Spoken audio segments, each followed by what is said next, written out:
Oh, hello. Happy Monday. Hey, Robin. Hey, Druid. Ah, good. Thank you. Thank you.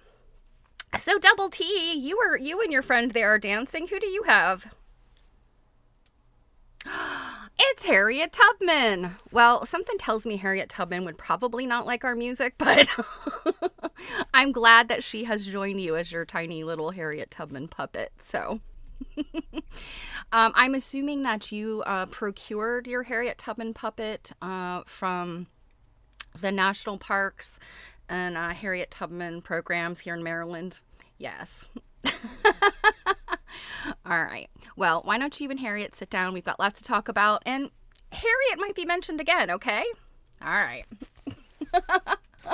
Hey, guys. All right. Double T and Harriet have to go to their little seat. So, yeah, lots to talk about today. It's a happy mail day.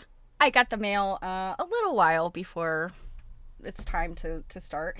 And a dear friend who may or may not be here, I think she probably is not, but she sent me some goodies. And I also have to say, last week was a happy mail day because, and I think Kate is here, I got a lovely box of goodies from Kate. A few things for Jill and some stuff I knew she was sending me, some stuff I had totally forgotten about that I probably knew she was sending me. So maybe we'll do a little unboxing, even though I have technically already unboxed. Maybe we'll do that on Thursday because she sent some quilt blocks and some really interesting fabric. So she's been feeding my vintage fabric collection. And I think at this point, my study quilt is going to be made from all fabrics that Kate has sent me. So I'm going to have to give her like number one credit before Florence Pito for my study quilt. So, did you guys have a good weekend? I hope so. If you were watching the Super Bowl and you were cheering for the Eagles, yeah. I'm disappointed. I'm not a football fan. Let's put that out there.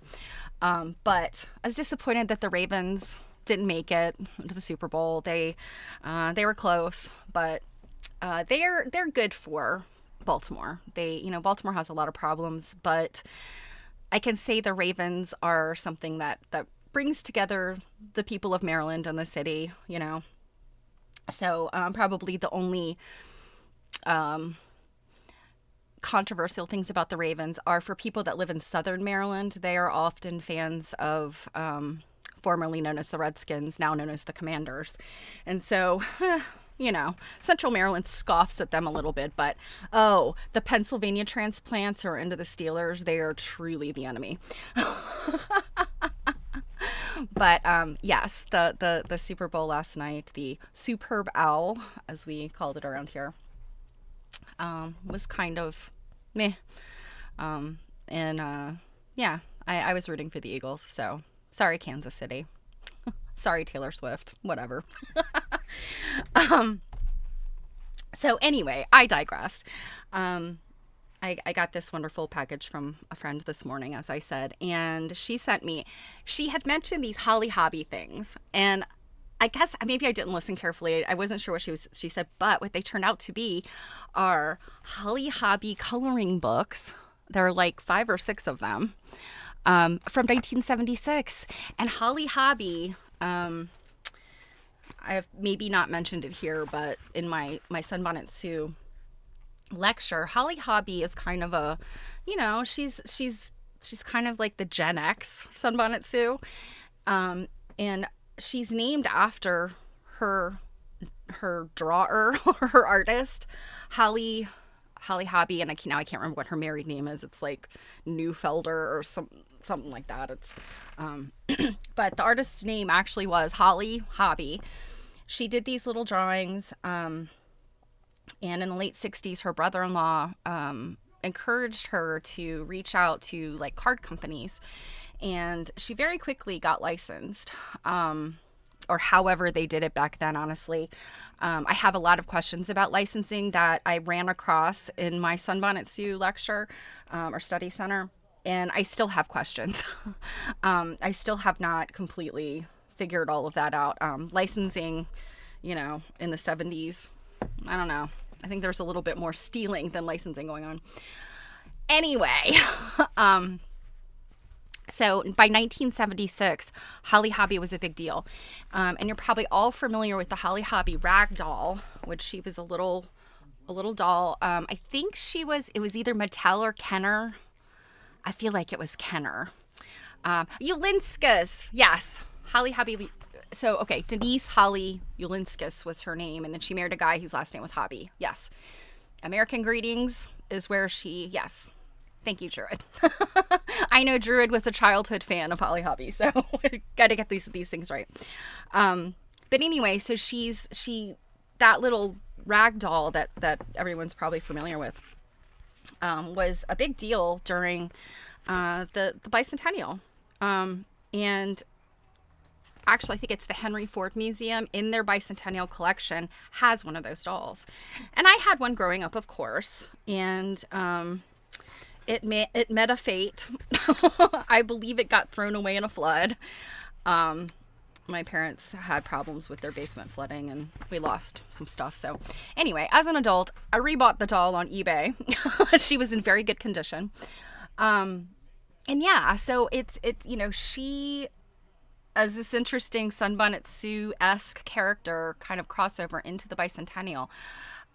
She's just, it's just really interesting. And I don't know that there's anything like, I don't know, major material culture to be studied there beyond what I did for my Sunbonnet Sue Study Center. I still have questions that I haven't been able to answer just about, the fundamentals of licensing and all that jazz. But anyway, she remains, near and dear to my heart as a Gen Xer. So, interesting thing. So the little drawings on the outsides of the coloring books are 100% Holly Hobbie. You can see the signature down in the corner. You can see, if you could see it there. See her signature right down there in the corner. It says H Hobbie. They are so charming, and sometimes she and her little characters, there were other characters in the Holly Hobbie universe. They had little sunbonnets on, just like Sunbonnet Sue. But she had like curly auburn hair, and you can see, I don't know how, but this auburn hair is sticking up out of her bonnet. Kind of doesn't make sense, but somehow or another. Anyway, so what I was going to say about coloring books is I do know, and I remember hearing this from my mom, that a lot of people before lots and lots of patterns came out, in the 80s, 70s and 80s, people were encouraged, if they were gonna, make a fun applique quilt, particularly for children, is to go get coloring books. And because coloring books tend to have these very simplified, drawings in them. And these drawings, I do not think are by Holly Hobbie. They are by whoever created this book, which is American Greetings. So my guess is that these pictures were by American Greetings staff. And I mean, vaguely, that's Holly Hobbie, but she's very, very simplified. So it's interesting to me that, like, culturally, this is something that women were kind of going to as, to create patterns if they could not draw, or, they didn't feel like they were good at drawing. So, it's an interesting thing, and something I've not looked into too deeply. There may not be much more to the story than I can't draw. Somebody said I should go get a coloring book. But it's interesting. And, the person that sent these to me, I need to ask her more, but I suspect that she had these from the perspective of, 1976. These are dated, 1976. American Greetings, and I suspect she had them for some Sunbonnet Sue / bicentennial connect or / applique for quilts kind of reason. So I have to ask her more details. Anyway, those were really fun. And the other thing she sent me, she must have this vast reach into Sunbonnet Sue. But she sent me this book. which I was not familiar with. It's called The Little Yellow Book of Sunbonnet Sioux Quilts by Jean Sprecher Brew. And it's got lots of cute little, different versions of Sunbonnet Sioux quilts in here, which I just love. And, all of the different examples. I mean, there's the ye old colonial lady. So that's a lot of fun. And then look, this little pin, little Sunbonnet Sioux pin. This is Summertime Sioux. It's a wearable quilt block pin. So she's on like a little piece of quilted stuff that then has the Sunbonnet Sioux applique to it. So very cute. I love things like this. It just brings back memories. And people keep asking me, are you still doing Sunbonnet Sioux? And I'm like, well, yeah. I mean, I'm always going to be on the lookout for Sunbonnet Sioux stuff. And certainly as I run into new things, like this is not a pattern book. This is a, it's sort of a little reference library with all these pictures in it. So, and I did not know that this little book existed. So definitely always looking for those things. So if you ever run across something, feel free to send Stephanie a little heads up. So 2 things I wanted to show you. And I got all 3 of my monitors today, so we'll see if I can manage. Is a couple of very cool things that I found this weekend just while I was researching some stuff. And these things just came up, and rabbit holes are a good thing because you're looking for something, you can't find what you're looking for, but you find a different thing. I love it. So first of all, let's do this one. Share my screen. Okay, so this is called Something Under the Bed. Let me put the link in.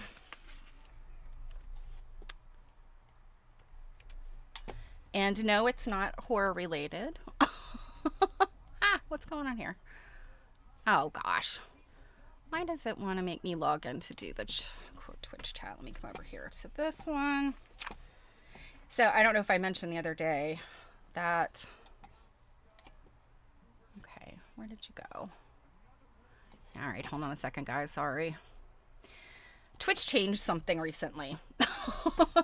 It's not actually Twitch. It was Stream Elements, and now I can't find anything.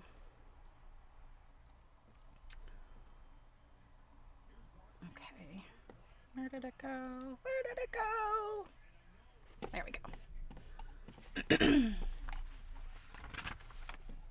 All right, I'll have to put a link in here. Okay, Something Under the Bed. Not horror.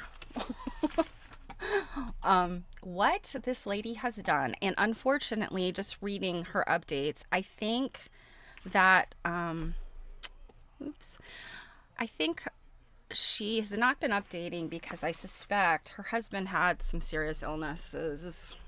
Sound like a lot was going on over the pandemic, and it seems like her last update was in October. It seems like maybe the holidays, I don't know. So, but what she has done is amazing. The story goes, in 2003, she was searching for information on a doll crafting magazine called The Cloth Doll at the Library of Congress. And she was under the misunderstanding that, Library of Congress has records of all publications. They do not, in fact. And I think particularly ephemeral types of stuff like magazines, they may have in their archives, or they may not. And it sounds like a lot of craft magazine and craft publications, like Library of Congress is like, unless somebody has sent them something to put, and I don't even know how that works. So she set out, 2003, this is 22 years ago, she set out to start archiving magazines. And so now these are not scans of magazines, but they are the bibliography of all these magazine runs. And she, depending on what you're looking for, she's got a lot of quilting stuff here. and this is dedicated to her mother, who was a quilter. Um, and I can tell you this is a very rudimentary website. This is, ye old basic HTML. But she's got like these full bibliographies so you can find these things. Sometimes she's got a picture. And some things she's cross-referenced. So it's not a perfect system, but it's a very good system. So if you were looking for something, if you're, looking for titles, if you're looking for just ideas, names, you could kind of do like a, I don't know what it is on Mac, but on a PC, if you Control F, you'll get this little search bar and you can put a name in. So like Betty Alderman is the Sunbonnet Sioux lady. So she comes up there when I search her. So yeah, when I stumbled across this, I was like, oh my gosh. And just, scrolling through here, she's got like over 1,000 entries here. And some of them are how to make quilts. And then some of them are, more into the quilt history. So like Alex Anderson, she gets her own page because she is a very prolific quilt teacher. And apparently the woman who runs this, her rule of thumb is if you've published at least 10 books, you get your own page. So Barbara Brackman has her own page, which I did not go to. Oh, Bobby Ogg. Bobby Ogg is somebody that I'm more recently aware of. I did not have any of her books, but I did buy a quilt, I won in an auction, a quilt from her collection. So she has more than 10 books. She gets her own page. Aunt Martha's quilting patterns. I mean, we're all familiar with that. So yeah, this is such an amazing Baltimore album quilts, Ellie Sienkiewicz, so you could probably spend a lot of time on here just sort of searching for things, but my gosh, it's here. She's got it. The Better Homes and Gardens. I mean, this is a huge thing. Ginny Byer. She's got all the big names in here. Bob Bishop. Yeah. So Georgia Bonesteel. So all of the big names you can think of. There's a few people I know that they're not in here, but it is because I think she skewed more on the side of quilt making, and then some of these people also had quilt history. So like Barbara Brackman, as an example. And here is everything written by Ms. Brackman. I mean, look at all this. I did not know she had this many publications. And granted, there's not pictures for all of them, but at least you have titles and some of the co-authors and all that stuff. So magazine articles, she's got placeholders for stuff. So this doesn't necessarily mean that Barbara Brackman is in here, but she puts placeholders for things so she can go back and edit. And based on what I've read on her updates and things, it sounds like what this woman has done is people send her stuff. She maybe makes efforts to complete print runs or complete series. And she's bought stuff along the way, but I think at this point, and she may not be doing this right now, but along the way people send her stuff, and so she puts these publications in Mylar sleeves, and they're all like archived. It sounds like in her living room, like on shelves. So I'm like, this woman probably has like an example of every quilt magazine or every craft magazine you could think of. Anyway, I just thought this was such an incredible resource, even though, it's kind of minimally searchable, but still very good in my opinion. Now, the other thing I found is the Journal of Dress History. And I feel like I've come across this name before, dresshistorians.org. And the link I'm putting in here is actually for the journal because I'm gonna do this again. Okay, where did you go? Where did you go? All right, as Jill says, we will inception for a moment. Crud.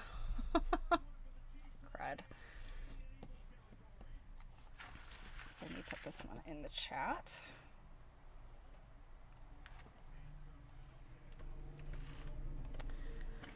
Okay, so Dress Historians. And they're in the UK.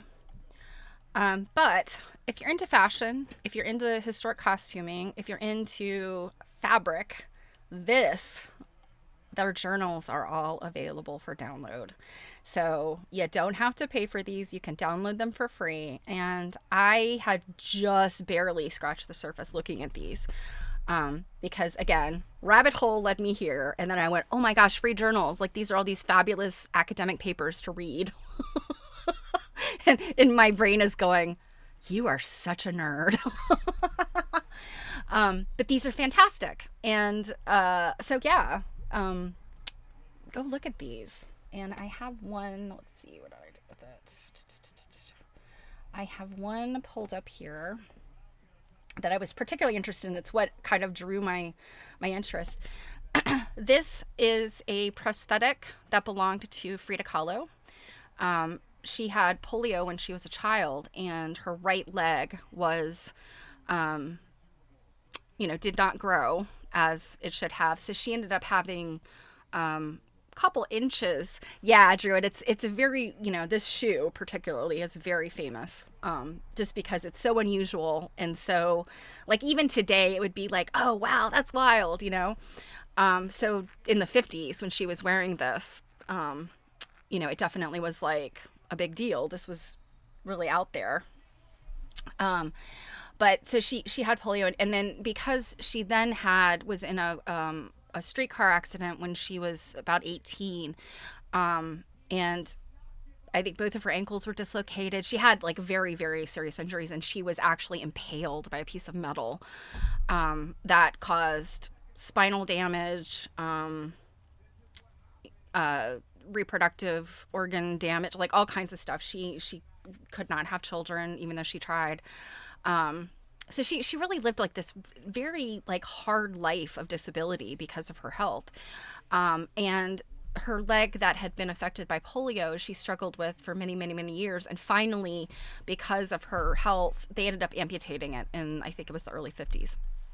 So that's where this comes from. And by this point in her life, she, this is towards the end of her life. Of course, she smoked like a chimney.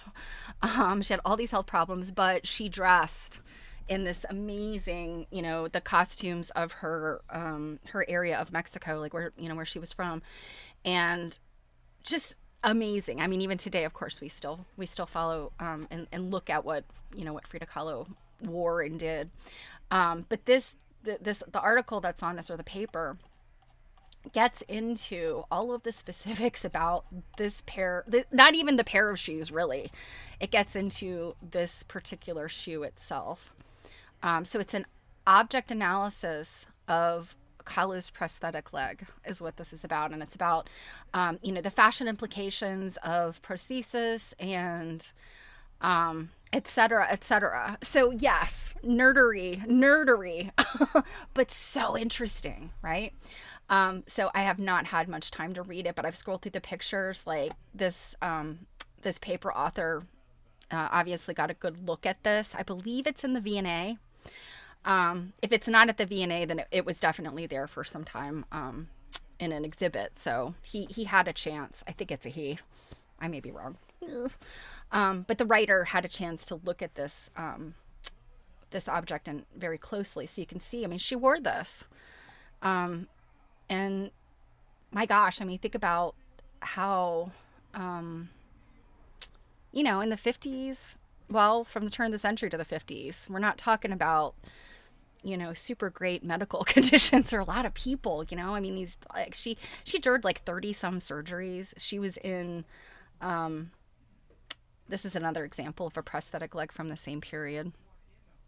It's just amazing to me that she survived and went on to create all of this amazing work, even though she was in lifelong pain. I wanted to get forward to something I'd never seen before. So this is Frida when she was young, likely before the accident. She was about 18 here. And then this is the Frida we know, with the beautiful flower wreath on top of her head, or braids up. I believe is it huipil, the sort of this pre-Columbian kind of look, with jewelry. And then, you've got these very traditional dress of the women of the area. And these skirts are just so amazing. And I actually have a full color book, like this monumental book that I saved up for because it was so expensive, from the V&A, that has like all of her garments in full color. It's just beautiful. So, but the one picture I was looking for, here she is in bed. When I first looked at this, I was like, oh no, is that her gnarly leg? No, it is actually a dog. It's a little dog laying in bed with her.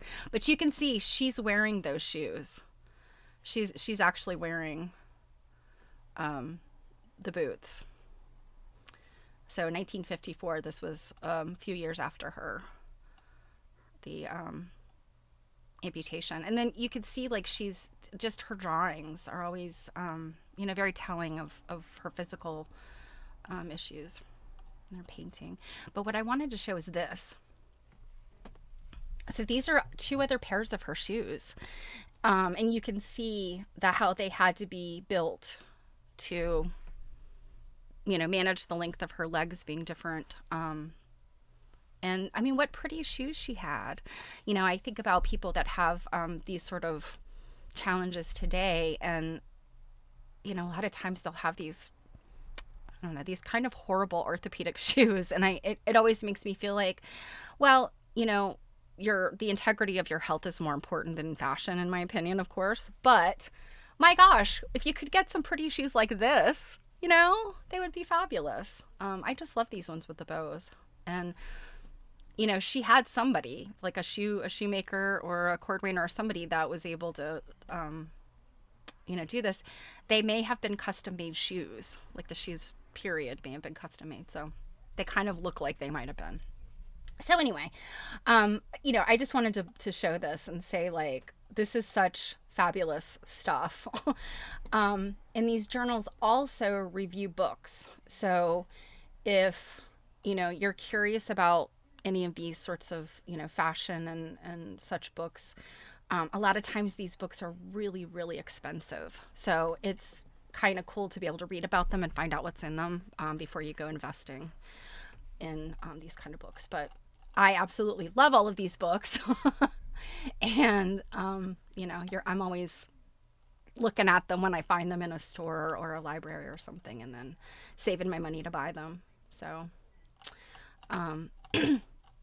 anywho, check this out. It's very cool. Okay. So what I want to do next is talk about Black History Month. I vaguely mentioned some things the other day, but I wanted to start, let's see, where do I want to start?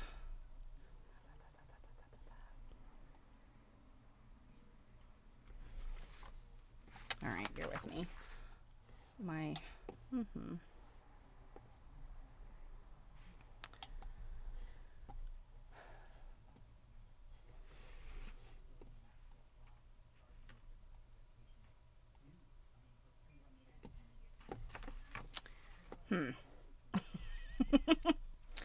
As per usual, all of my things are, let's see.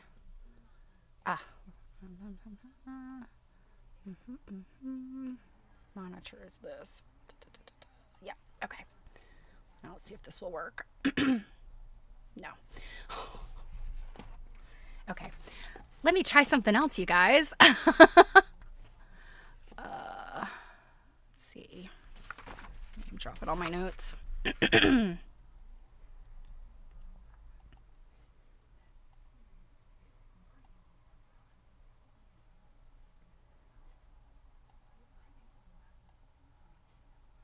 Okay, we'll try this. So,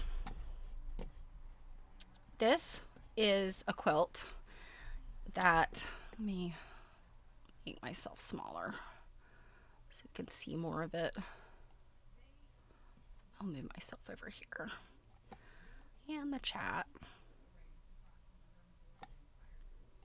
Okay, so this is a quilt that is by Sorry, guys. I'm trying to get the whole thing in here.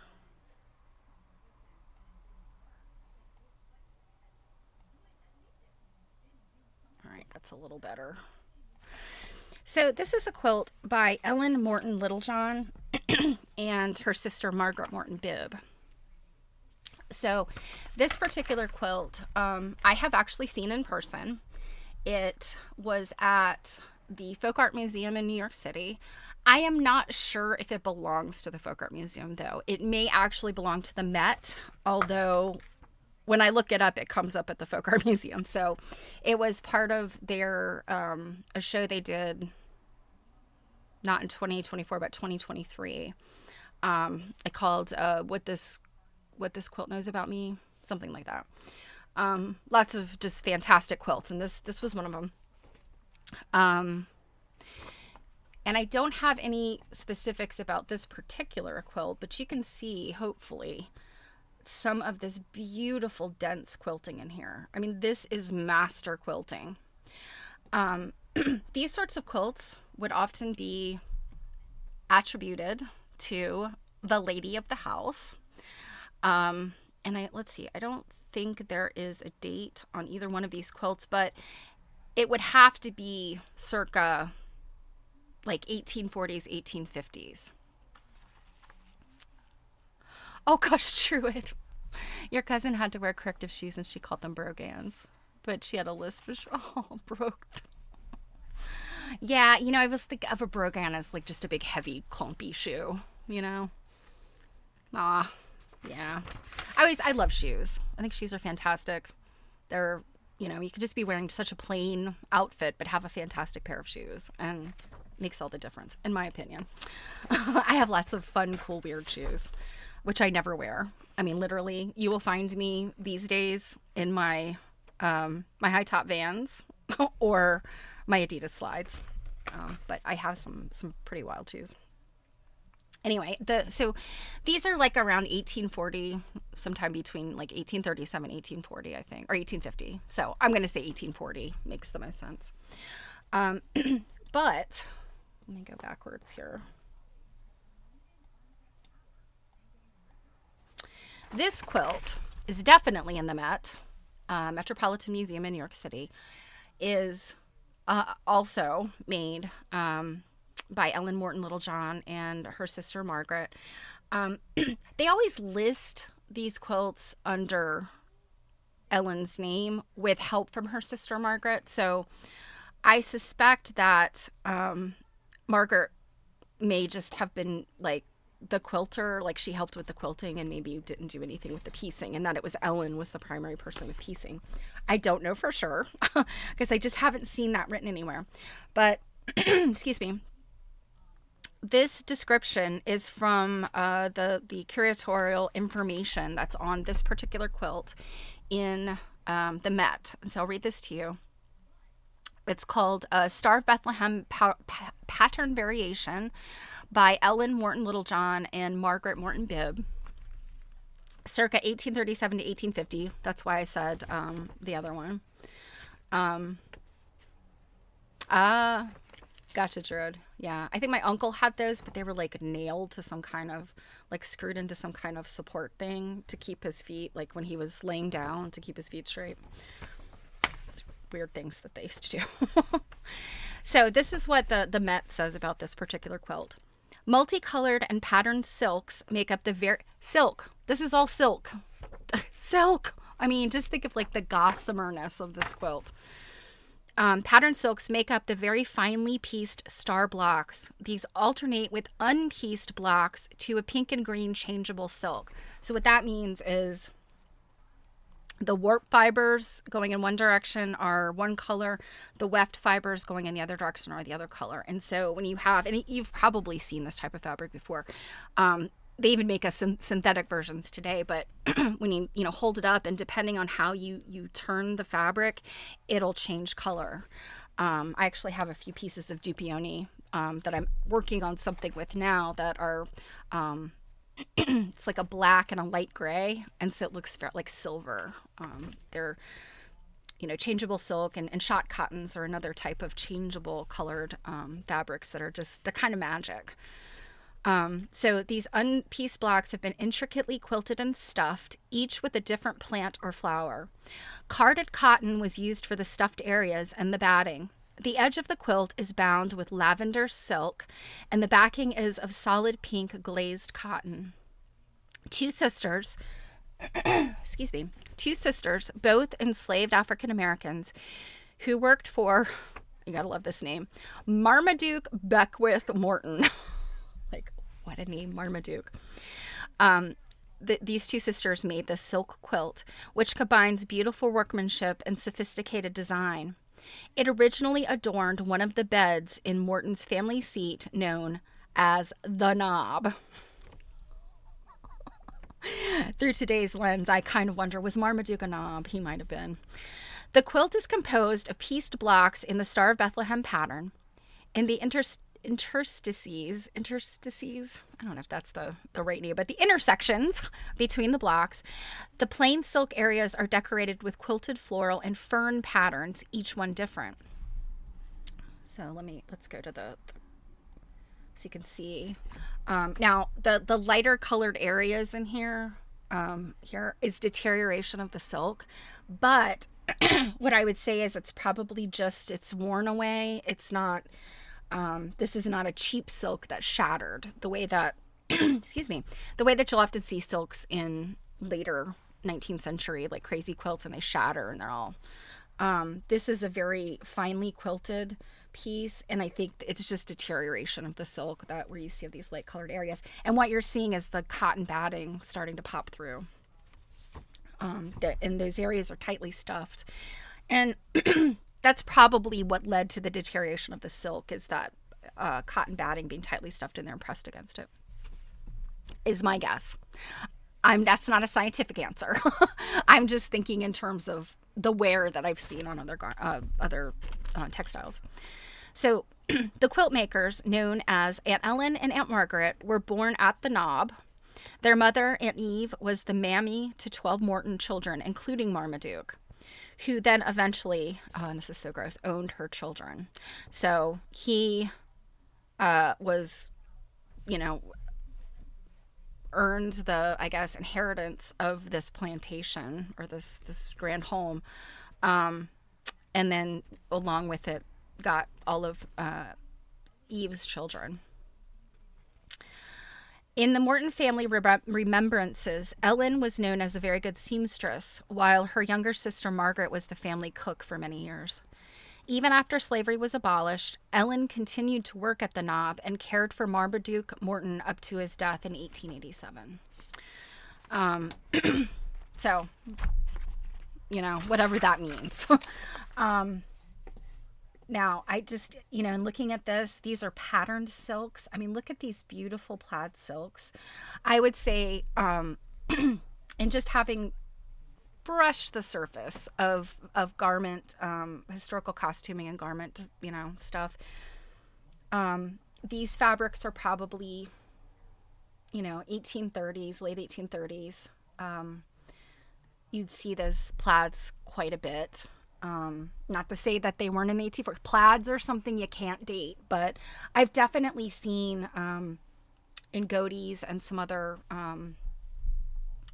publications and resources where this plaid was very popular then in the mid 19th century. So, and then this up here, this blue, I'm very curious to know what that fabric looked like. If this was cotton, I would have said, well, maybe it's a toile or a chintz. And maybe it is a toile and silk. I don't know. But it's definitely something patterned. So beautiful quilt. And, in so many cases, we often wonder, there will be these family stories of these, people of means that have plantations and whatnot. And, there will be stories that come down, and sometimes you'll have stories where the family story is, the family history is, this quilt was actually made by an enslaved person. My guess is there just is good enough documentation for the the Little John quilts. But unfortunately, without something, a diary or some other kind of documentation, there's really no way to know. But I would say that there's a very good chance that any quilts like this in grand homes that were made during like this plantation era, prior to abolition, I'd say if these were not entirely made by an enslaved woman, they definitely helped make them. So, I would say in these really grand places, it's probably few and far between. Maybe small needlework items would be made specifically by the mistress of the plantation. But I suspect a lot of like the bigger, needlework projects surely had some assistance from enslaved people that worked in the home. So that's kind of, what little bit I know about these things. So to move on from the Little John quilt, I wanted to show you this one. This is, let me move this again so you can kind of see it better. This is in the National Portrait Gallery. I took this picture. I looked online for a better picture of it, and I was like, well, the picture I took is just as good. So this is the picture I took when I visited there to see the Amish quilt show.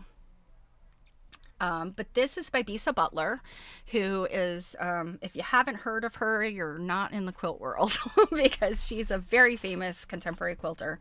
She makes these fantastic portraits of influential and important African Americans. And this one in particular, I really love because if you look very carefully, you can see. Now, this is Octavia Butler, and I'm going to tell you more about her in a minute if you don't know who she is. But you can see there's a flying saucer here in her garment, her shirt. And then over here, it's a little baby. And so I don't know where Bisa gets these fabrics. I know some of her quilts, they appear to be like African wax prints. But something specific like this, I'm not sure. I mean, they're kind of novelty subject, but they don't look like novelty prints. So, I haven't read enough to know, where she's sourcing her fabrics. I mean, maybe she's got a source where she can have, prints made of things she wants, or she has some source where she can find like cool stuff to go in here. Octavia had very short cropped hair, and so she's used this sparkly fabric here, and I can't remember if it was like a sparkly what's the word I'm looking for, like a Halloween costumey kind of like that kind of silver. I can't remember if it was that or if it was a vinyl. I don't remember what it was, but I just remember I was originally attracted to it from across the room because I could see it sparkling. I could see the light dancing off of the fabric in her hair. So that's what drew me in to look closer. And I was like, I knew immediately. I was like, oh, that's a Bisa Butler, because it, her work has a very striking and you just know it when you see it. And then the quilting in it are these really cool like roses. So anyway, this, and it's a small quilt. It's probably, I don't know, what is that, 18 by, 20 by, it's small. So who is Octavia Butler? If you did not know, she was a science fiction writer, and she is, she's said to be, she's kind of the only African-American female like science fiction writer that I know of. She's certainly the most famous. I'm sure there's other African-American women that have written science fiction, but she's very well known. And what is, prescient, a little terrifying, is a book that she wrote called The Parable of the Sower. And I'm going to read you just this summary of it. It is, so Octavia Butler, I think she died in 2006. So, we lost her a number of years ago. And I don't think I wrote down her birth dates, but I'm pretty sure she died in 2006. So The Parable of the Sower, and thanks, Drew. You are right on top of it. So 47 to 2006. Yeah. She died too young. She was only a couple years older than my dad. So, But yeah, so she won awards. So the Hugo and the Nebula Awards are like big deals for science fiction writers.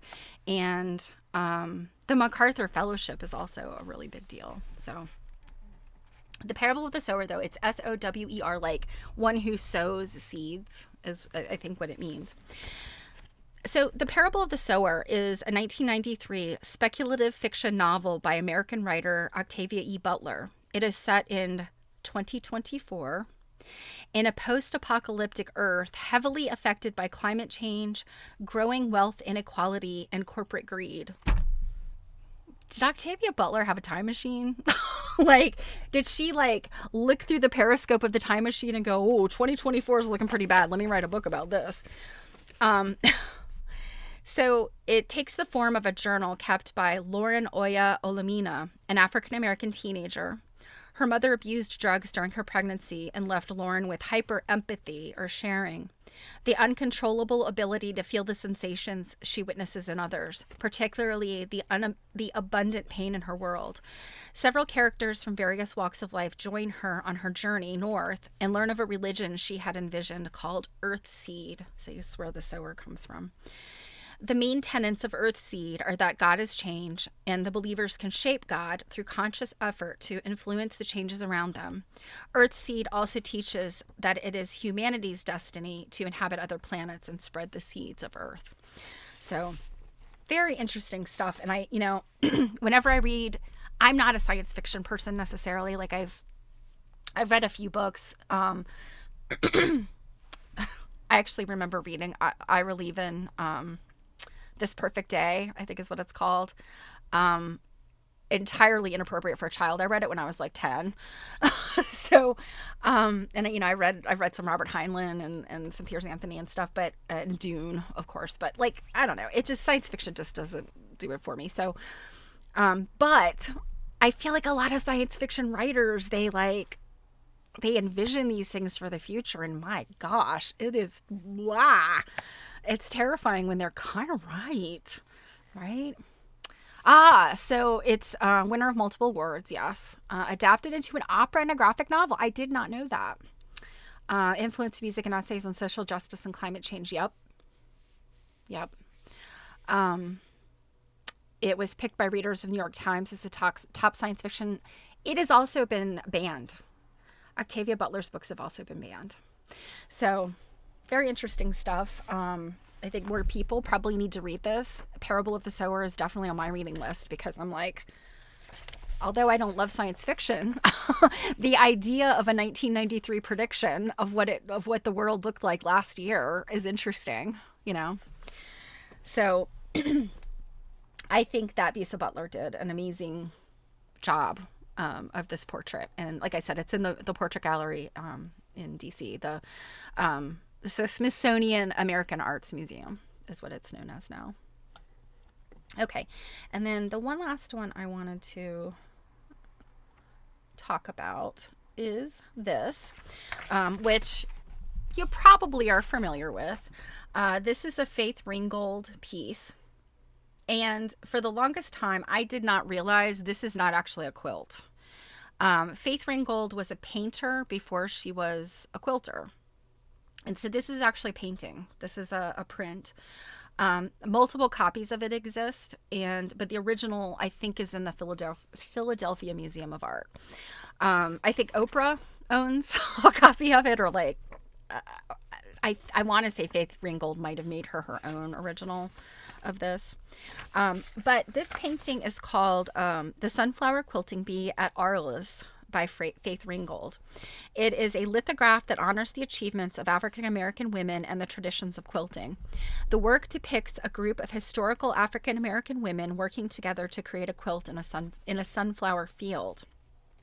So it lists, okay, I pulled this. This is a oh, thanks, Druid. Yeah, Bisa. Follow Bisa. Oh my gosh, you can look at her Instagram and see all of her stunning work. I mean, her pieces are so stunning.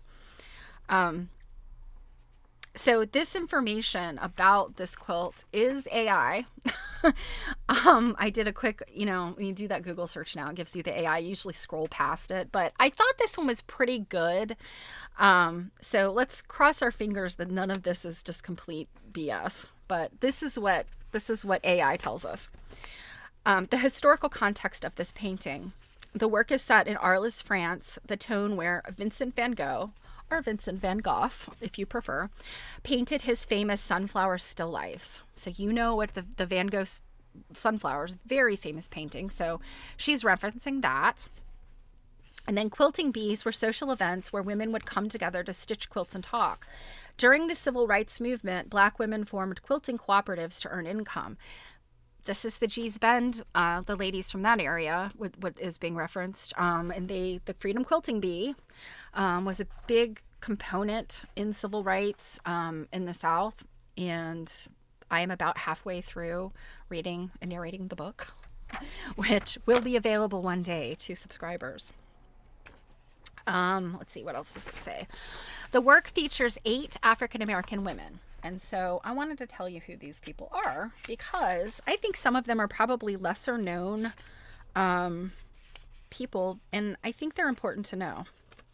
So I can't tell you the exact order, although I'm pretty sure based on what they look like, this is Sojourner Truth right here, the second woman. And I think this over here is probably Harriet Tubman. I think. The other women, or maybe, no, I'm sorry. This one's Harriet Tubman because there's a portrait of her that looks like that. So Sojourner Truth, Harriet Tubman. The other women are more contemporary. So I'm not, I've looked at pictures of them. I think maybe Rosa Parks might be this lady. I don't know. I'm terrible, but let me tell you who these women are. So Ida B. Wells. She, 1862 to 1931, she was one of the founding members of the NAACP. She was a journalist and a sociologist and, of course, a civil rights, activist, early 20th century civil rights. Sojourner Truth, of course, hopefully you know who she is. She was an abolitionist. It was interesting. So she died in 1883. I think that we don't have an exact date of her birth. She was born enslaved. But what's interesting is she was not just working for abolition. She was also a big proponent of women's rights and temperance. She was involved in the temperance movement. Now, Madam C.J. Walker is on here as well. And I suspect, not positive, I suspect this might be Madam C.J. Walker here because she's always, you see pictures of her, she's always very very well made up and, with earrings and her hair coiffed. She was actually an entrepreneur, and her dates are 1867 to 1919. And she is well known because she was the first woman to create like branding around hair care. She had a hair care, and I don't know if there were other cosmetics. It was primarily hair care for African American women in the late 1800s because nothing existed. And so she kind of had like a beauty salon going out of her house, and then she ended up she packaged her goods. She is known as the first female, so not just African American, but the first female self-made billionaire. And if you haven't seen it, there's a movie starring Octavia Spencer called Self-Made. I saw it a few years ago. I'm not going to say it's like, Grammy award-winning, or not Grammy, good Lord, what am I saying? Academy Award-winning stuff, but it was a decent movie. And, I assume that it was historically accurate. I don't know enough to say whether it was or not, but it's worth a watch because, it gives the history of Madam C.J. Walker and what she faced. Okay. Another person on here is Fannie Lou Hamer, 1917 to 1977. Of course, as a African-American civil rights leader, also women's activist. So many of these women were not just fighting for African-American civil rights, but also for women's rights. She was vice chair of the Freedom Democratic Party, which is another entity that you'll see referenced in Southern civil rights movement in the 1960s. Harriet Tubman, of course, abolitionist, born in Maryland. So we have a lot of Harriet Tubman history here in Maryland. 1822 to 1913. I always forget that she lived into the 20th century. And you know, they're now saying she rescued approximately 70 people on the Underground Railroad. We also have Rosa Parks, and she's 1913 to 2005. It's really interesting that the same year that some of these women died, some of these other women were born. I always think that's like, what coincidence. So of course, you know who Rosa Parks is, you know. Part of the Montgomery bus boycott. She was known as the First Lady of Civil Rights. And I think I gave her a date. So then the last two women are probably, in my mind, maybe the really lesser known women, but they were very involved in civil rights. Mary McLeod Bethune. So she was a national advisor for Roosevelt, FDR. 1875 to 1955, very involved in civil rights and suffrage. And interestingly, so she's born, I want to say she's born in the North. No, I'm sorry. She's born in South Carolina, if I remember correctly, Mary Bethune. But she went down to Florida and she did all this stuff in Daytona Beach, which is fascinating because when we think about Daytona Beach today, we're thinking spring break. But back in the day, there were not... You know, there was no hospital for African Americans. There, you know, we're talking Jim Crow South. There were not a lot of, you know, services for African Americans in Daytona, and so she went down there. And I didn't read why she went there, but she went there, and she did a bunch of amazing things for that area of Florida. And then finally, the last one is Ella Baker, also a civil rights leader, 1903 to 1986. She co-founded the Southern Christian Leadership Conference, which is another very important organization within Southern civil rights. MLK is a leader of the SCLC. She was also on the NAACP staff. And what was really interesting about her is she actually disagreed with Martin Luther King. She thought of him, she was... You know, he was a charismatic leader, and she didn't care for that. She said that group-centered leadership is more important than a leader-centered group.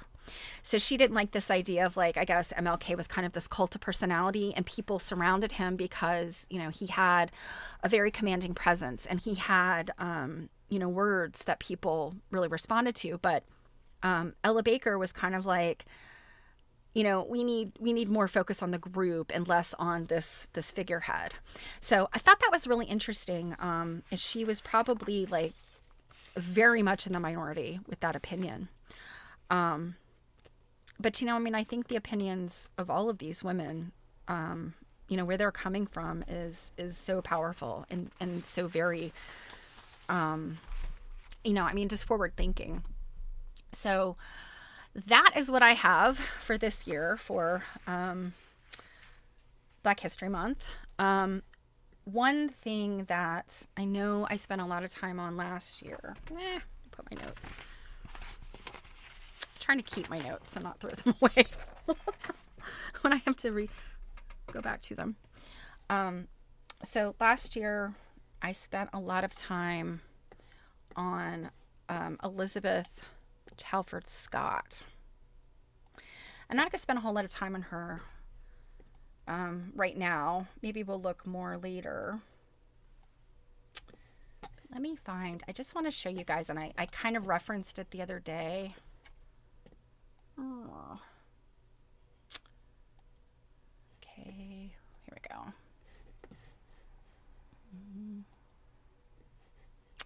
Bear with me. Let me get my screens switched around here.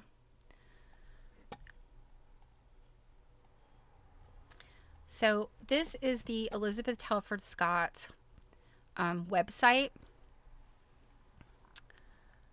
Oh, Kate, AQS survey. Oh my. I know we had an AQSG survey go out too, so don't get them confused, okay? Don't trash talk AQS to AQSG. Yeah, I am not an AQS member. I have not been forever. I looked at them to join at one point many years ago. It's probably been 15 years ago. And yeah, I decided not to, and I'm glad I didn't. But yeah, anybody who can, scream at them. Oh, you already did the AQSG. Very good, Kate, because I am on the committee that is going to be reading those. So, all right. So, very quickly, Elizabeth Halford Scott. This is the website of her estate.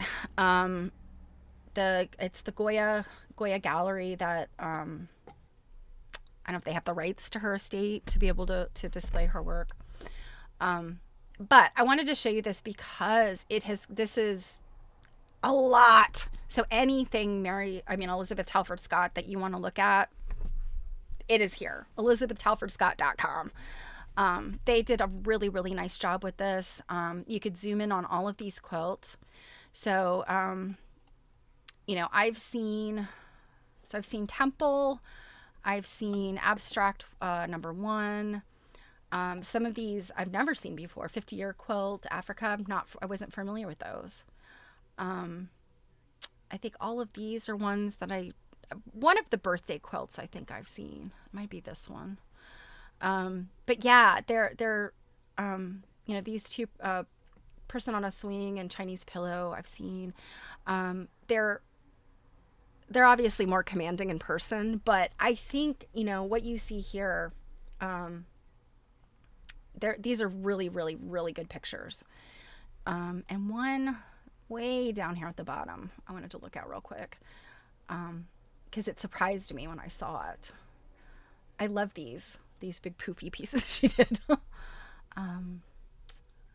I don't want to miss it. It's way down here at the bottom. Here we go. This baby blanket from 1980, 1981. These, I'm pretty sure they're cut and sews. At least this rabbit is. I have that rabbit as a cut and sew where, you cut it out and sew it together and it's a little stuffed thing. I'm pretty sure that's what these are. Or it's a fabric that looks like this, but I'm pretty sure because there's the back of these, like she must have gotten multiple panels and cut them out and stitched them down like this. Just so interesting. So you've got, E.T. Scott here embroidered or stitched on there. You've got 1981. And then kind of all of these shapes that to me, a lot of these look like letters, and I'm pretty sure that's what they are, and just, some very interesting stitching. So I thought that was really cool. We don't know a whole lot about, why did she make this? I don't know. It doesn't say. So I don't know. I mean, again, like, did she make this for a baby? Probably not. There's probably some type of symbolism here that it's a baby blanket, but, and so I just did not have, here the information about it. But, yeah, I'm going to do a little bit more looking around and see if I can find out, like, what was her, what was she going for when she made this? Is it a commentary on something? So, okay.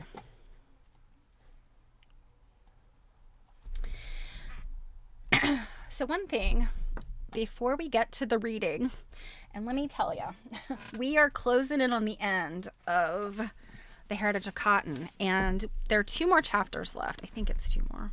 We have research and conclusion. And I will tell you, research is probably research is like this huge chunk right here. So this is going to take us at least 2 readings, I think. I don't think I can do it all in one. So we're going to try to start this today, but it's going to take us a while to get through it all. And hopefully he keeps it interesting, and this isn't where he goes like, okay, I've given you a very interesting book. Now let me bore you to death with my research. So hopefully it'll be interesting. But before we get to that, I wanted to read you something. Now the question is, which one of these? Oh, let me show you this first.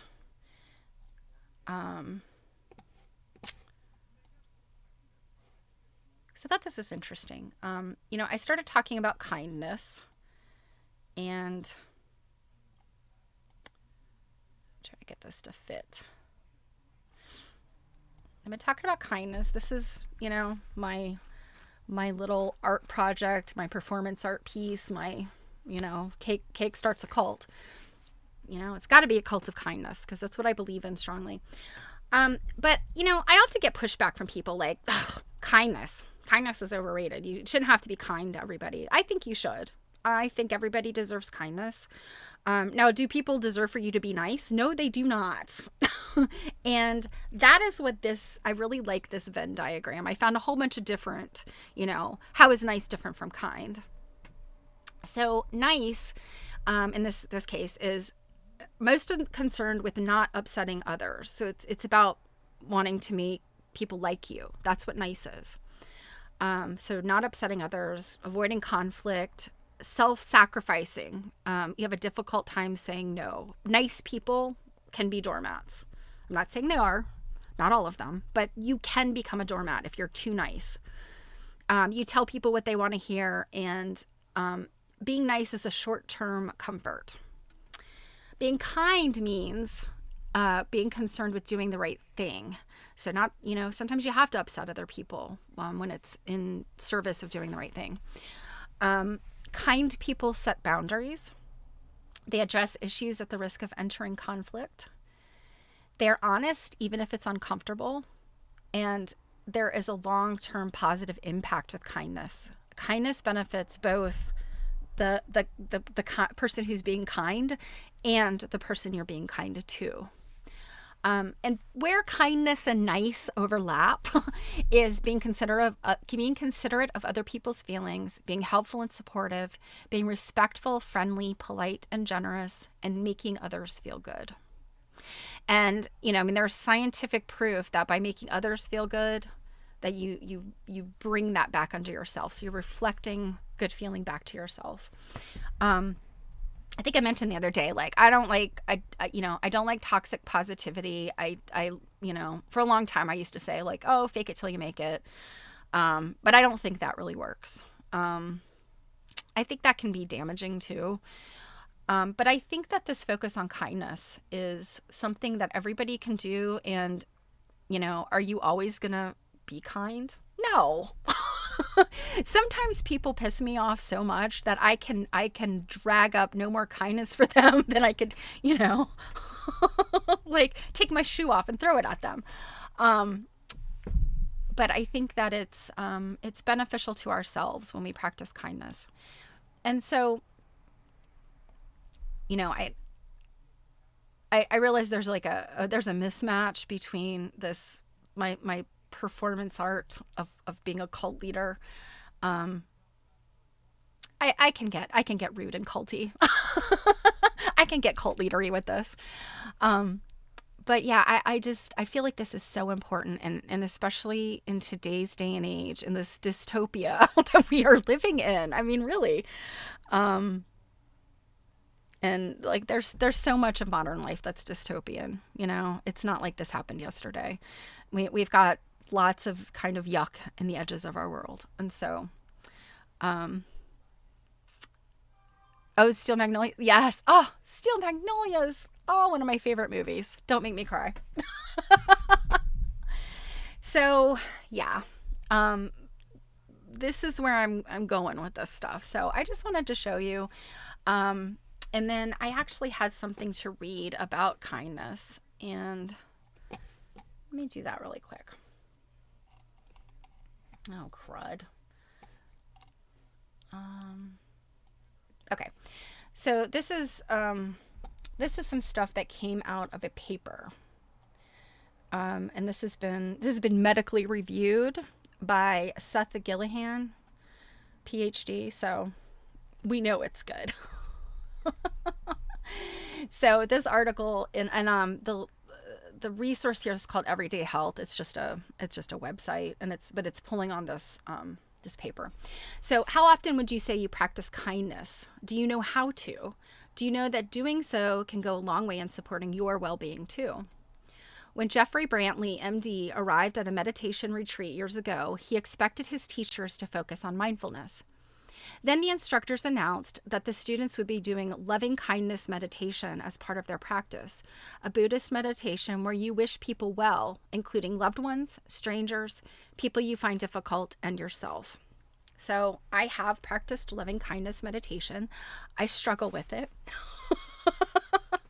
because I have been to one of these retreats, which sounds like Jeffrey Brantley and I might have been to the same one. I don't know.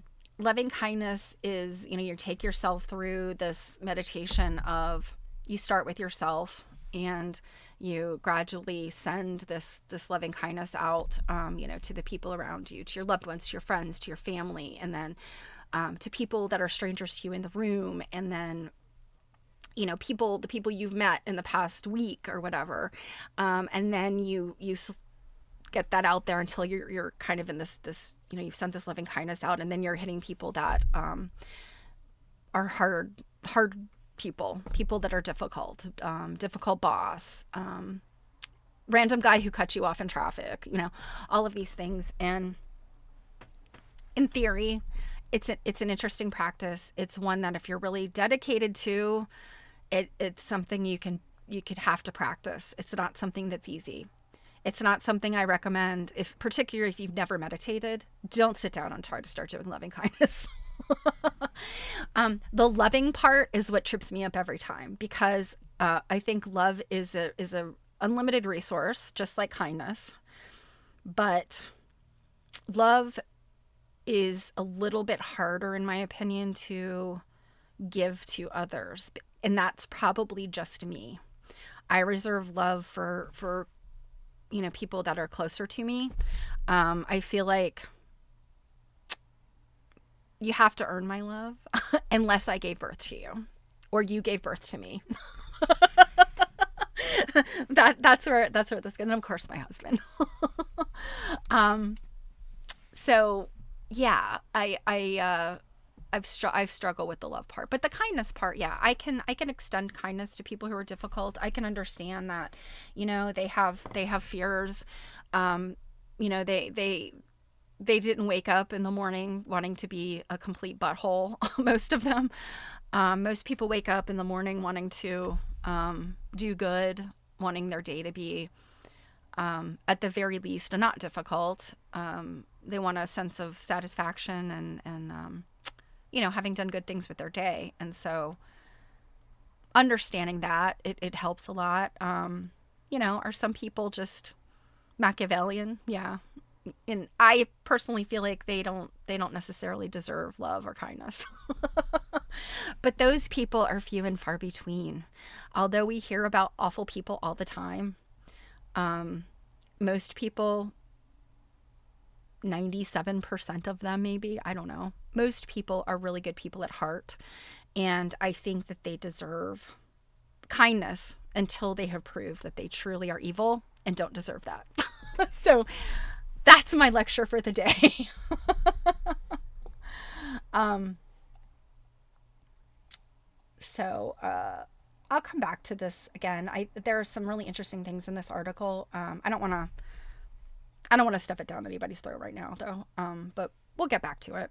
And I think I mentioned I'm gonna to move the cult to a Discord, so we'll keep touching on it here. But I feel like it's a mismatch sometimes with what I'm working on for this channel. So without further ado, let's get to reading. All right, where'd you go? What did I just do with this book? Oh, it's right under my keyboard. Okay. So, Morris has not disappointed very much. But we're about to find out, because I think he's going to talk about his research here. So, we've been reading The History of Cotton by MDC Crawford, aka Morris DeCamp Crawford. Thus far, this book has been, in my opinion, very good. I've talked to a few of you offline, and you also find it very good. Yeah, and I'm glad I've read this book. It's good solid stuff. And Seth, oh gosh, what's his last name? Seth. Okay, I never remember this. Sven Beckert. Sven Beckert, The Empire of Cotton. Definitely, Morris got it pretty right. Sven Beckert built upon it, and his book being a modern book. But yeah, that's one I'm definitely going to dip back into just for my own knowledge. And again, I'll do my best to try to convey, what things Sven might have said. Obviously, I can't read his book online because of copyright. He wrote his book, I think, in 2017. So, and of course, this 1924. Can you believe this? 101 years. And from reading this, I could picture Morris. I can almost picture him, and it's amazing to me that 101 years has gone by since he wrote this book. All right. So, Chapter 14, Research. The need for research in any industry is too obvious at this late date to require any defense. Oh, interesting. Most of our great modern industrial undertakings make annual provisions for this essential work and regard their laboratories as the very soul of their enterprise. Funds are also set aside by groups for scientific investigation in our technical universities, and a few progressive associations are attacking their general problems through corporate activities. In the textile industry, there are the beginnings of such developments, but nowhere has the work progressed to the serious proportion it has assumed in other industries. Only within the last decade have the trained technicians from our textile schools been recognized in the industry in any marked degree.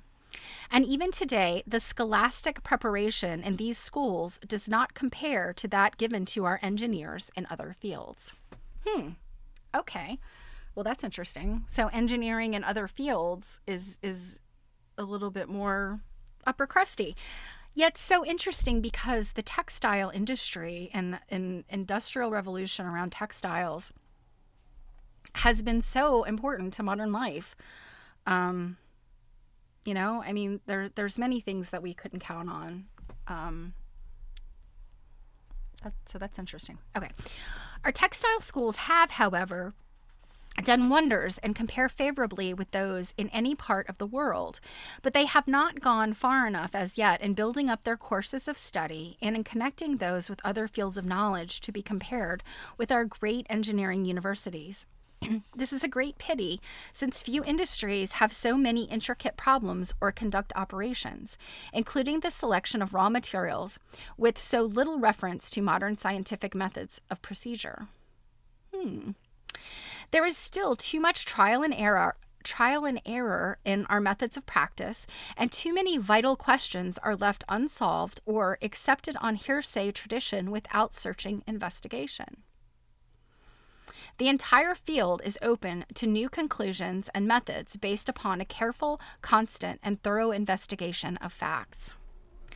Cotton is a seed hair intended in nature to assist in the distribution of seeds, just like the fairy parachutes of the milkweed. Like the milkweed fiber, it is an almost pure vegetable cellulose, but here the comparison stops. Cotton fiber has a distinct physical quality which makes it possible to spin into strong and even yarns. I don't think you could do that with milkweed. The milkweed fibers are only but so long, and they're silky. I guess you can't twist them. Same with dandelion fluff. Oh, but wouldn't a dandelion fluff coat feel so like fuzzy and silky and nice? From the root of the seed hair to the sealed tip runs a tube filled with oil during the ripening of the fiber. When maturity is reached, this oil retreats into the seed and the tube collapses. This causes the walls to take on curious half-formed spiral turns. Under magnification, these look like uncompleted springs. In spinning, the fibers are laid parallel to one another, though through the operation of carding into the soft roll or lap, then gradually drawn out and twisted through a series of processes until the final yarn is spun.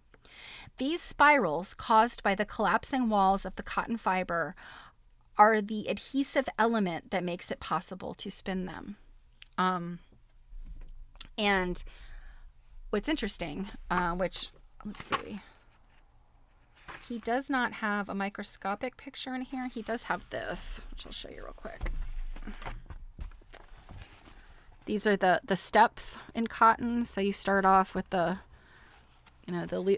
loose fiber, the carded fiber, like the roving and so on. Although it's not called roving with cotton, I guess it's called lap. That's what he's referred to it as. I think roving is specifically wool, I guess. I guess all fibers have their own terminology. But what I was going to say about if you look at cotton under a microscope, it does like cellulosic fibers. So like cotton, linen. What else is there? Rayon is a cellulosic fiber, but it's really considered more man-made. They all kind of have a look about them that's different than wool. Wool's got scales on the fibers, whereas cotton does almost have this little like, it's like a little spiral. It almost looks like a little flat piece of tinsel that's kind of gotten a spiral to it. Now this is under high magnification. Looking just at a cotton fiber with your naked eye, it looks pretty straight.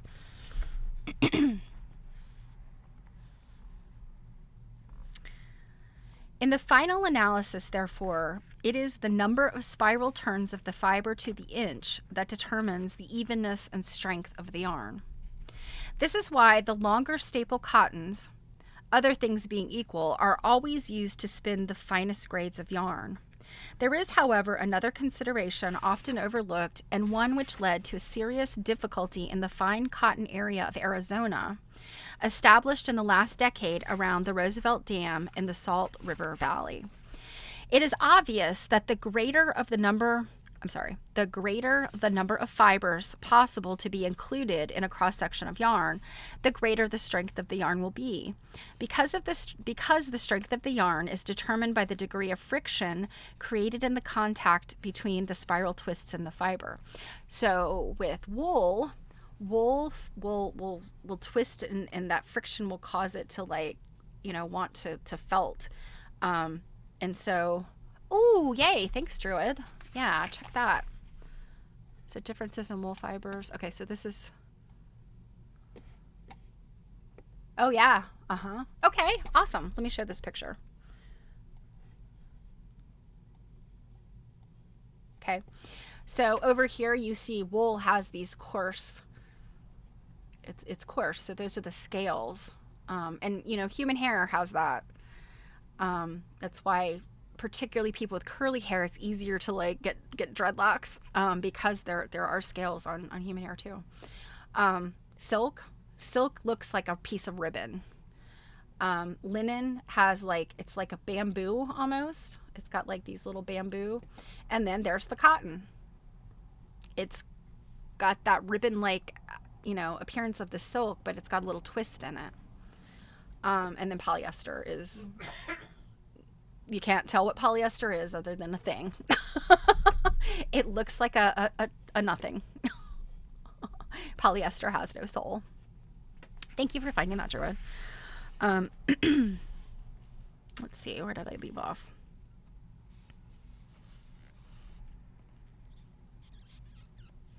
Mere length of fiber, however desirable, when other qualities are equal, is not the sole spinning determinant. It is the relationship between the number of twists, the length of the fiber, and the number of fibers that can be included in the cross-section of any given yarn that are important. If you think about silk, silk kind of has this continuous length, but it's so fine that you have to spin multiple silk fibers together, and so then silk fibers end up just being kind of this long piece. So yeah, you can put many silk fibers together for something that's very fine, and silk is very strong for that reason. So yeah, we're talking about cotton though. The spinning quality expressed in strength and evenness of yarn depends, therefore, on the number of contact points of the spirals in the cotton fibers in the cross-section of yarn. Hence, the finer the diameter of the cotton fiber, the more suitable it is for spinning even, strong yarns. The number of fibers in a cross-section of yarn can be counted and the sum of their individual strength determined. This has, however, very little to do with the strength of the yarn, because when the yarn breaks, not more than 10% of the fibers are fractured. The rest is the slipping of the fibers past each other. So even though they've got this like twirl to them, that little spiral, they're still slick compared to wool, which has the sort of the scales. They're sort of grippy and toothy. Spinning quality may therefore be rated as follows: spirality, length and fineness of diameter of fiber. The cotton buyer's job is not only to select good spinnable cotton fiber, but just the combination of types that will yield the desired results with the least waste and at the lowest cost. He must keep in mind as well the types of machinery in his mill and the most practical adjustments in reference to quality and production. I don't think many things have changed. That sounds about right. Cotton is a highly variable raw material. Each region has its own types determined by the seeds commonly used, the fertility of the soil, the care and cultivation, and general climatic conditions. So what I have found in talking to people who know cotton, including some of you, cotton's pretty easy to grow, but depending on where it's grown and what variety is being grown, the cotton itself will be very different. So Sea Island cotton, is that cotton that the seeds are very easy to get out. You don't have to use the Eli Whitney cotton gin that has to tear. You can literally use a cotton gin that just squeezes the seeds out between rollers. So with the ease of removing seeds, you have a cotton that doesn't, the fibers are long and smooth and they're not getting torn and so on. Cotton is very sensitive to cross-fertilization through insects, primarily bees, and it is consequently almost useless for a man to attempt to grow finer types of cotton than his neighbors are planting, because through cross-fertilization, the types in any given area will be quickly merged. Over 150 grades are recognized by the expert buyer. 150 grades! Oh my gosh. And here again, I must make a very careful distinction between gambling in cotton futures. There is this, oh gosh, I don't know why I just thought of this. There is this game that I used to play with my aunt and our family when I was younger. And it was like a stock market kind of thing where you had your futures, like you had cotton and potato and corn and all this stuff. And you were like, you had to play it with a lot of people. It wasn't like just a one or two people. You had to play it with like 6 or 8 people for it to be fun. And you're like yelling at each other, like cotton, anybody got cotton. And you're doing trades with people. And it's like you're trying to complete your hand, basically. I don't know why. I cannot remember the name of that game. Does anybody know what it was? It was such a strange game. Of course, I loved it because I could yell at my family. Okay. So, gambling in cotton futures and the outright purchase of fiber to be converted into cloth and yarn. In one case, grading is merely an arrangement for convenience in settling gambling debts.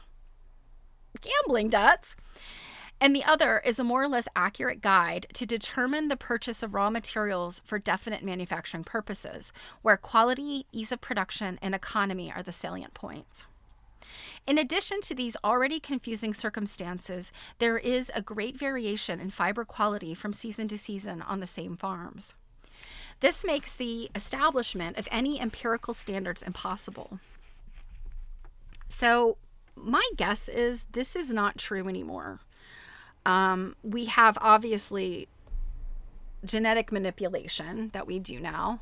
I mean, I don't know. Has anybody subjected cotton to CRISPR? I don't know. CRISPR is that DNA thing where they can go in and edit, DNA in something that has DNA. I mean, it can be a plant, an animal, whatever. So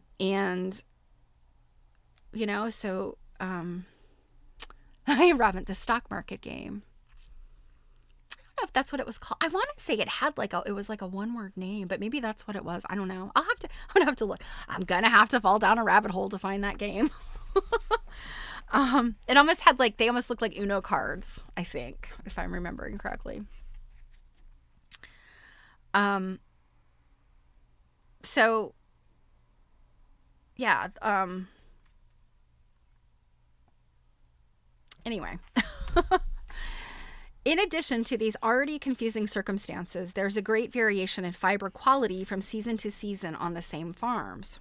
This makes the establishment of any empirical standards impossible. In spite of this obvious difficulty, most buying of cotton fiber is done on the personal judgment of experienced men who have become, through years of observation, extremely accurate in their judgments. There is no question that this experience is of the utmost value.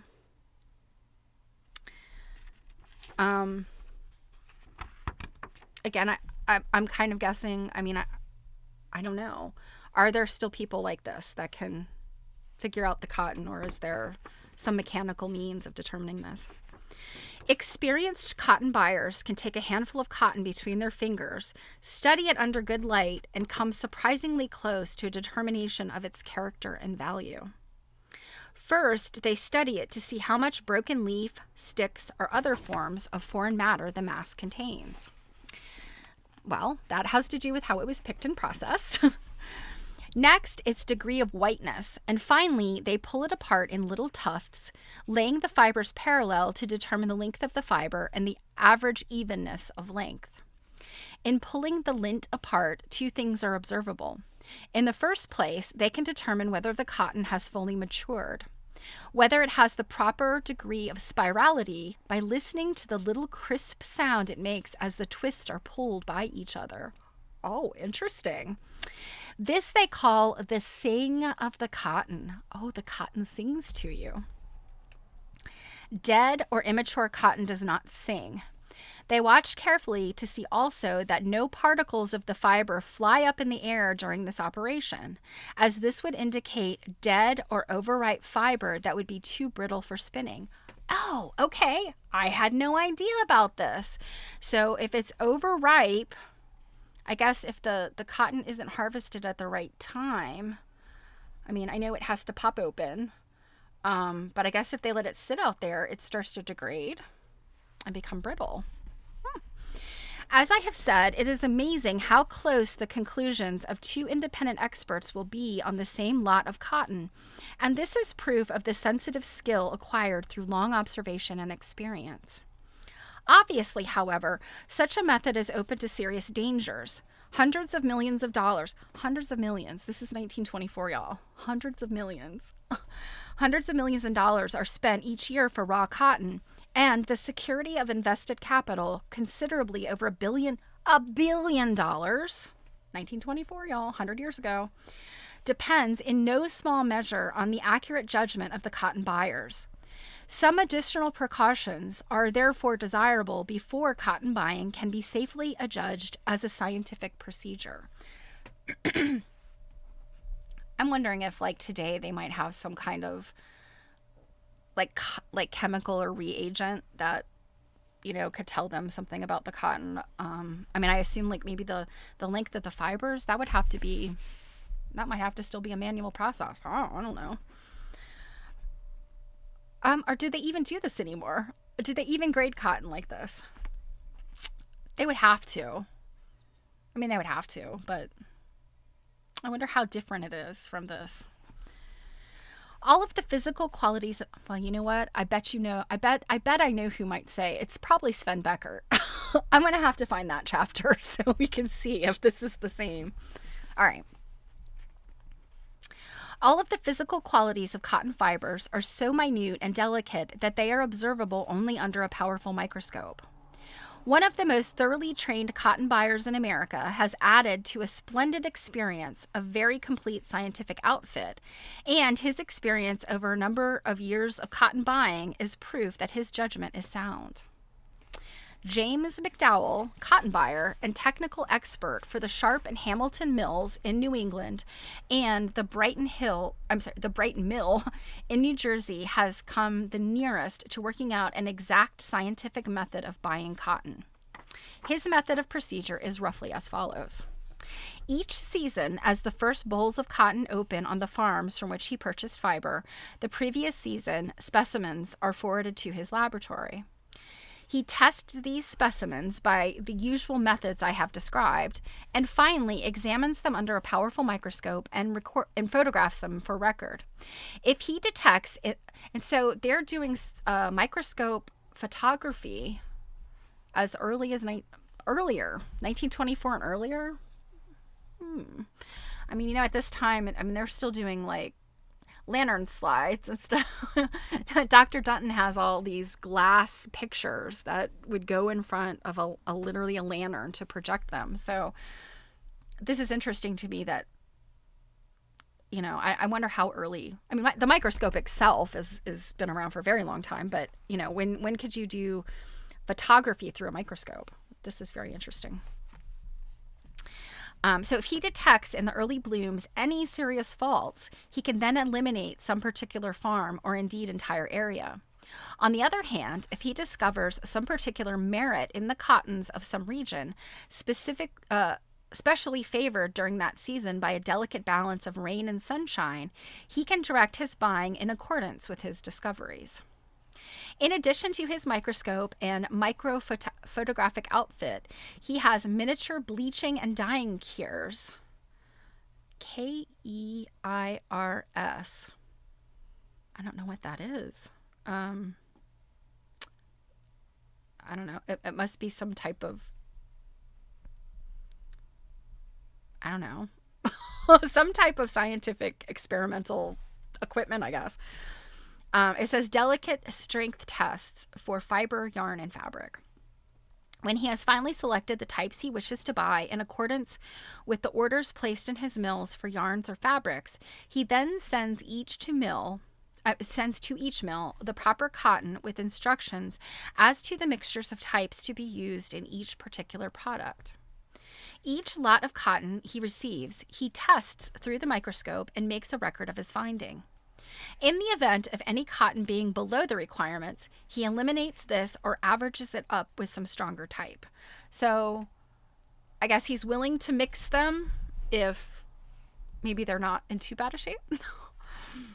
In the event of any claims from one of his customers for goods that are not up to standard, he sends to the mill for sample pulls of the bales of cotton used in this lot. He photographs yarn or fabric under dispute and makes careful photographs of the cottons used and compares them with his former record. In this way, it is possible for him to determine whether or not his mill is at fault, and if so, to rectify the mistake. A very large claim was once made against this mill by a manufacturer of cotton ribbons, who had found that in the light shades little specks appeared in the finished fabric. This manufacturer was buying cotton from 3 spinners and had divided the claim equally between them as he had divided his orders for yarns. Mr. McDowell insisted that he made a length of ribbon entirely from the Sharp mill cotton and dye this. Mr. McDowell insisted that he make a length of ribbon entirely from the Sharp mill cotton and dye this. He found that the Sharp mill cotton dyed perfectly. Mr. McDowell's explanation of this fact was that in selecting cottons through the microscope, it was easily possible to detect any undue percentage of unripe fiber which will not dye. Oh, unripe fiber does not dye very well. The other yarns were made from types of cotton that contained more unripe fiber than the buyers had any idea. It may be a matter of interest to state that the types of cotton used in the Sharp mill at that particular time cost less than the types used by the other concerns. In a period of over 10 years, during which time Mr. McDowell has purchased over 80,000 bales of cotton a year. He has never had a single bale brought to arbitration. Okay, so a cure is a large metal vat used to boil, bleach, or dye fabrics. Okay, so he's talking about he's got little ones then, little vats.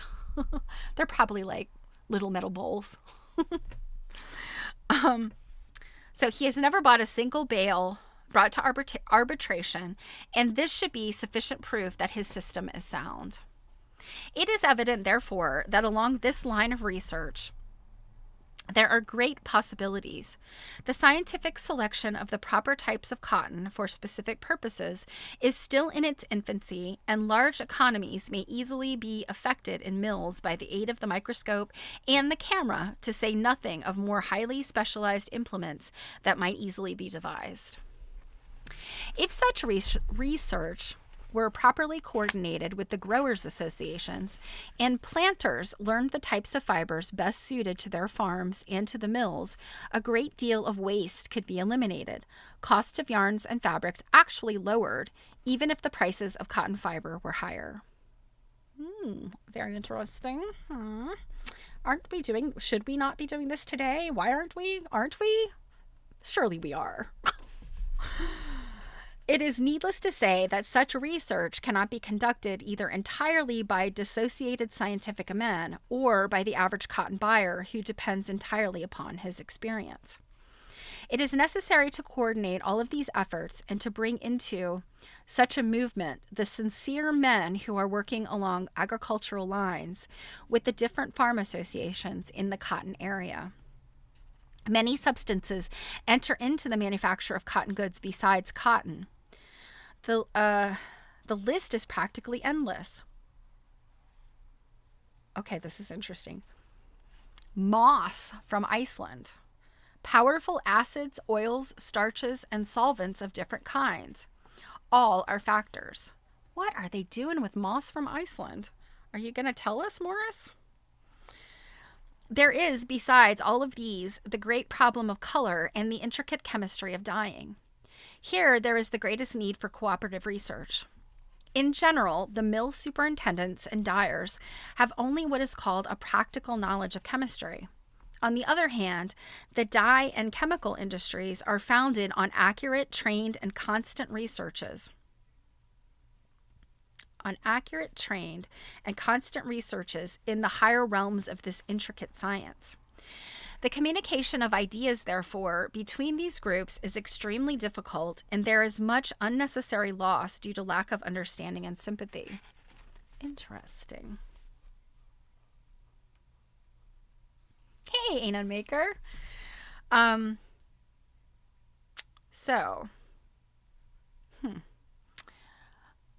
feel like surely this problem was eradicated in the later 20th century.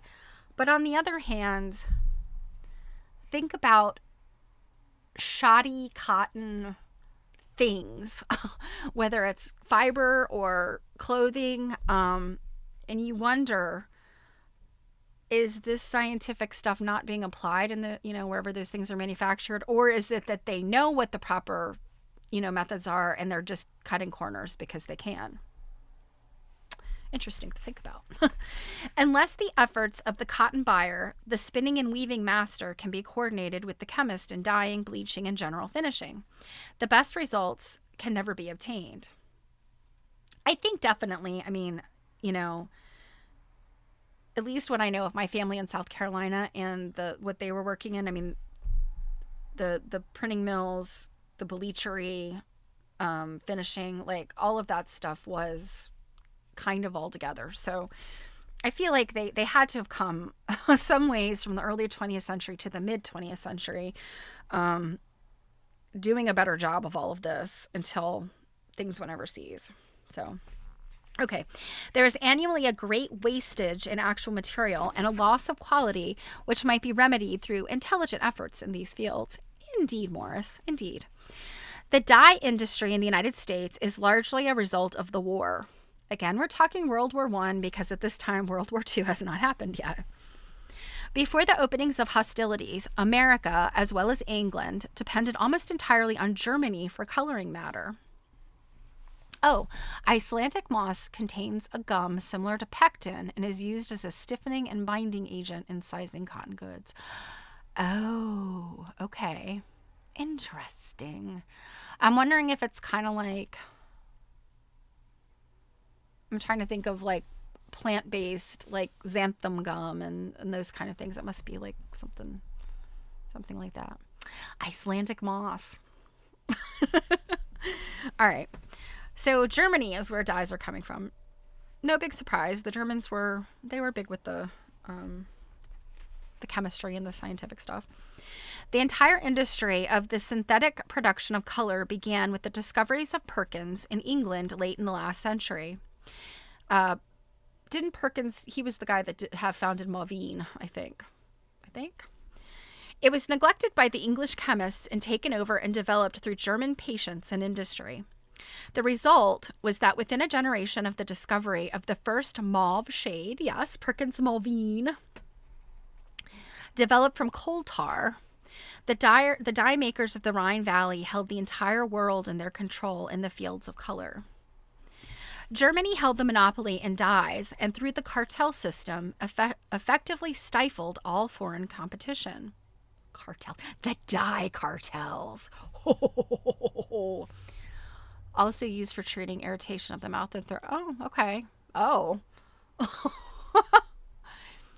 Okay. So this is like Blue Star ointment, Icelandic moss, loss of appetite, common cold, dry cough, bronchitis, indigestion, fevers, lung disease, kidney and bladder complaints, and a tendency towards infection.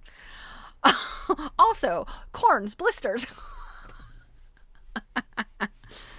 The production of chemical dyes from coal tar distillation is a very expensive and highly delicate undertaking. Well, I mean, anything from fossil fuels, right? There are innumerable byproducts, all of which must be developed before dyes can be manufactured with profit. Besides this, the byproducts of one process become the raw material or reaction reagents for another. Until, therefore, complete units could be organized and methods of self-preservation devised, the foreign units could very easily be eliminated by German competition. The cartel system permitted all German dye producers to combine in foreign trade while competing at home. So I guess the cartel's not always a bad system. If, therefore, a dye plant were started in a foreign country, the particular product it made was reduced below cost, and other products it did not make, including very often its raw material, raised to cover the difference. The opening of a dye plant in any particular country was usually the signal for Germany to dump in that country immense quantities of the chemical made to discourage the local manufacturers. In this way, up to the opening of hostilities, Germany held the textile trade of the entire world completely at her mercy. Oh, that's interesting. There is even some evidence on which to base the belief that in certain types of color and fabrics, the time was not far distant that Germany might have so regulated prices of dyes that it would have been cheaper to buy the finished product in Germany. At least before the war, great quantities of British yarns and fabrics were shipped from England to be dyed and returned to England to sell. Between the manufacturers of dyes and explosives, I want to say, wasn't Perkins, he was trying to create an explosive, I think. Trying to make some war machine with coal tar, and he just made mauve dye. Isn't mauve dye better than like the machinations of war? There are, let's see, between the manufacture of dyes and explosives, there is a very close chemical relationship. There are certain stages of the processes when the basic chemicals are identical. In a general way, it is almost impossible to be sure of adequate supplies of explosives in the event of war without at least the skeleton of a dye industry in time of peace. Okay. The great shells which battered down the gallant defense of Liege and Antwerp rudely awakened the world to this chemical truth. There were terrible days when it seemed as though Germany held the world at her mercy because of her generation of devotion to the sinister science of chemistry. Wow. And I mean, this carried over into World War II as well, I think. Um, it will someday be told in detail how English and American scientists met this great issue. They sure did. Treasures vast and immeasurable were poured into our chemical industries, and men of skill, imagination, and no little devotion soberly addressed themselves to these problems. Like the atomic bomb. Before the war ended, the gunners of the Allies had just as deadly charges as their enemies. And as a byproduct in England and America, dye industries had reached a point where they could, in most instances, compete with the former monopolist. There is little doubt that this relationship between dyes and explosives and the confusion between national security and the ordinary uses of commerce were and still are made much of by the proponents of British and American dye industries in the securing of highly beneficial tariff legislations after the war. It would be I'm wondering if Sven Beckert covers any of this, because I need the rest of the story. Like, what happened leading up to World War II? What happened after World War II? I mean, I guess here in the U.S. and probably in Britain, I mean, we've got just scientific advancements. So, inquiring minds are intrigued. It is a great question where self-interest ends and sincere solicitude for the public welfare begins. Oh, kindness indeed. And as a general rule, both in America and England, textile interests are in favor of almost free trade in dyes. They regard the chemicals essential to giving color to cloth and yarn as raw material, and this point of view is naturally distinct from that of the producer of the dyes. The question is not an easy one to settle. So, let's see, how much more do we have to go of this? Oh gosh, so much more. I mean, there's some pictures, there's some lists, but yeah, we still have it's like 20 pages to go. All right, I have, let's see. Well, let's read a little bit more, and then I think I can see where it's a good break. So, okay. The question is not an easy one to settle. It is difficult to understand why one industry should have anything like special favors accorded them. No man in charity can have two opinions on the question of war of any kind. Few men in a democracy can escape a kind of aversion to specially protected, gigantic industries, which from their very nature are almost beyond government or social control. Oh my God. Are you guys listening to this? Let me read that again for you. No man in charity can have two opinions on the question of war of any kind. Few men in a democracy can escape a kind of aversion to specially protected, gigantic industries, which from their very nature are almost beyond government or social control. Social media, y'all. I mean, who would have thought that there's so much today you could compare to the early 20th century dye industry and its relationship with explosives? I mean, you can't make this stuff up. This is great. Or not great, but it's interesting. It's exciting when things sort of, they overlap. Okay. I still can't get over that. I am sensitive, deeply sensitive to all these considerations and freely admit their weight. Yet it is impossible to escape the fact that any nation inadequately equipped in industrial chemical units will undergo immense industrial limitations in peace and be open to disaster in the event of war. Today, America is almost independent in regard to dyes. So 1924. It is true that certain of the more intricate products used in small quantities we still must import. And it is true that the German chemical interests have attempted to re-enter and preempt their old market and have made rather interesting price concessions to this end. American dye makers are like our weave masters in that they do not pay much attention to any product that cannot be produced in bulk. In some respects, there has been a falling off in research since the war, with the general readjustment that has taken place in other industries. But the truth is that no matter how high a price we may have paid for it, we need never again be at the mercy of any nation for either dyes or explosives. We got our own damn dyes and dynamite. I was starting to think, like, should 2025, I mean, should like the symbol of resistance be like a stick of dynamite and a box of RIT dye? I'm thinking of some very interesting merch for the Fringe Fellowship, guys. Oh, all right. Among the great variety of dyes, which were known indeed before the war, but which have been brought into great prominence since, one group is particularly interesting to the cotton manufacturer and to the public. These are the so-called vat dyes, developed in most instances from an anthracene base and called vat dyes because the application of color is in vats under immense pressure. Okay, I didn't know this. I thought a vat was just like a whole bunch of dye with a whole bunch of fabric in it, but it must be more like a pressure cooker.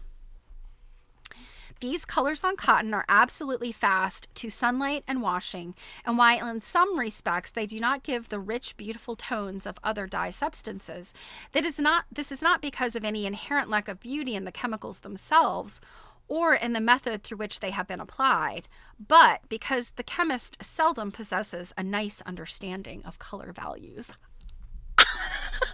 Well, Morris, I have a friend who is both a quilter and a chemist who would probably take issue with you, but I will have to let her know that Morris has besmirched her creativity.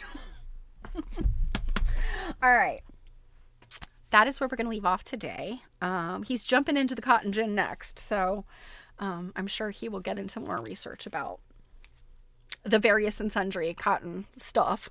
You know, I'm going to have to do something with my bangs. They have lost the Bieber flop. Okay, guys. So tomorrow is a normal day on Quilt Nerding. We are working through the dress diary.